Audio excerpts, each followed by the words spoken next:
when thinking about something like an uprising or even opposing establishment power, one obvious problem that occurs to me, and it's something that you have extolled upon and explained even in this conversation, is the obvious fissures that exist among what would once have been thought of as the left, most notably in the emergence of the SJW social justice movement, and how abstracted and often opposed they are from the traditional working class or blue collar support of left-wing movements, who I think it's safe to say now feel wholly estranged from the parties that were at least superficially augmented to serve them. I was interested that you said earlier that, that the Democratic Party of America never really had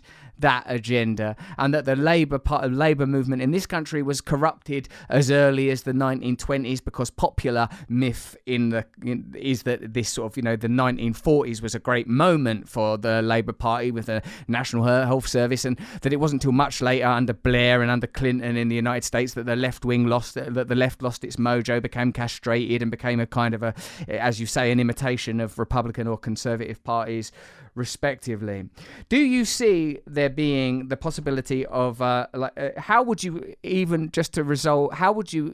do you think it's possible to resolve the fissure that exists between sort of the more metropolitan social justice identity politics oriented members of progressivism and the now left behind working class blue collar people that now feel sort of not only resentful towards establishment power, but perhaps even more resentful to these kind of movements that make them feel culturally alienated and often demonize working class people as one of their dominant motifs?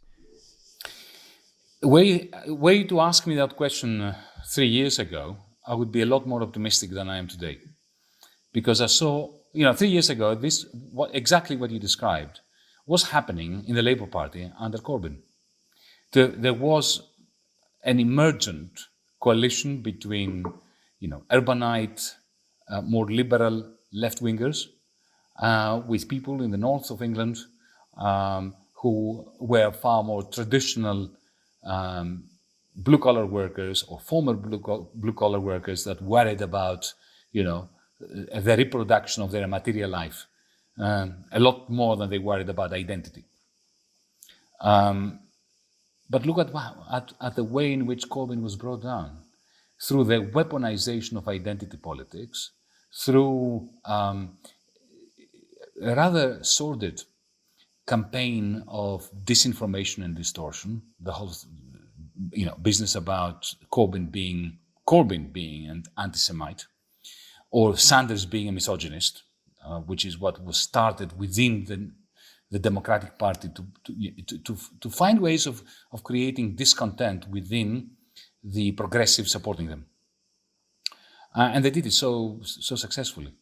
So the answer to your question is that yes, it can be done, but it is very difficult. And until and unless younger, more liberal, more urbanite, and more upwardly mobile leftists can start paying their dues and be more respectful to those who have been held behind and left behind in the Rust Belt areas, or in the Clactons-on-Sea areas and the Bournemouths areas of the world. Unless we have a genuine, sympathy of one another, it can't work. What really, I campaigned against Brexit, as you probably remember. And yet the contempt with which radical left-wing good people, my friends, feminists, progressives, members of the, LGBT community and so on, the way, who were on the pro-Remain side, the way with which they treated contemptuously, people in Yorkshire who had voted for Brexit, that really upset me.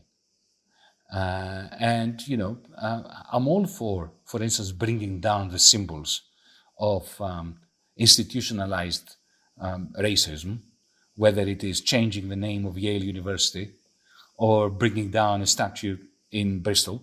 I don't have a problem with that. I don't mind it. But what we must understand is that when somebody is about to lose their job in a factory, or they've lost it, it really offers them no succor. It offers them no satisfaction to hear that Yale University now is called something else. It's interesting how that example cuts to the heart of the issue of symbolic cultural change versus meaningful economic change, and in a sense it ossifies that estrangement between working, inverted commas, traditional Labour voters. You know, the Labour Party, Labour is a synonym for work, for industrialised people working in industrialised jobs, people who 50, 60 years ago were told that there is such a thing as Britain, that Britain is separate and it is worth laying down your life for the reality of Britain, and now being invited to casually discard this identity that was offered them as a sort of palliative for personal sacrifice. My sense is that when you give the example of a democratic or corporate organisation such as you worked in Seattle, I wonder how that maps onto communities.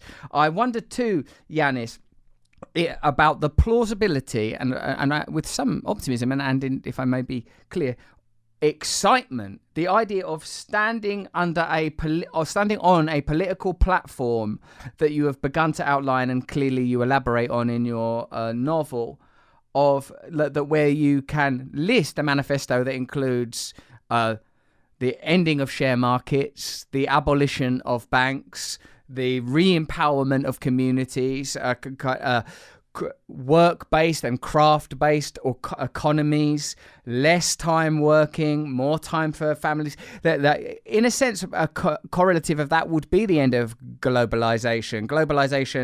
The veins of globalization are the global financial markets, and if those are cut off, then you address simultaneously two problems: the sort of rise of sort of phatic retro-nationalism and the kind of the insidious onslaught of corporate globalization. So, is that something that you propose? Is that possible? And would you have to organise that from the offset on an international level due to the scale of the project? Absolutely. And the distinction I draw is between internationalism and globalization. We need internationalism to kill off globalization. Globalization, for me, the way I understand it, is the complete liberation of capital, of money, to move unimpededly around the globe at the touch of a button. The liberation of commodities to cross the US-Mexican border, that is now has been for a long time an impenetrable wall for human beings. So human beings, it's quite remarkable. If you go to the US-Mexico border fence, you see thousands of people from Latin America in the shadow of that wall, waiting for an opportunity to jump it and enter the United States in search of work, when through the various openings, whole train loads and truck loads of commodities move completely effortlessly from one side of the border to the other. So I would like a world in which there are restrictions in capital movements and no restrictions on human beings moving around. That for me is the end of globalization and the beginning of internationalism. I personally consider borders to be a scar on the face of the earth. And this is the price we have to pay. These borders that are getting taller, more electrified, and more impenetrable, the more capital and commodities are free to move around. So we need international solidarity. We need an international movement. Some of us are putting together what we call the Progressive International. On the 18th of September, we have an inaugural meeting, and that includes my friend Noam Chomsky, Naomi Klein, Katrin Jakobsdottir, the Prime Minister of Iceland. The Bernie Sanders team are part of that. We have people from Nigeria, from Japan, and so on, because we need to start moving along those lines.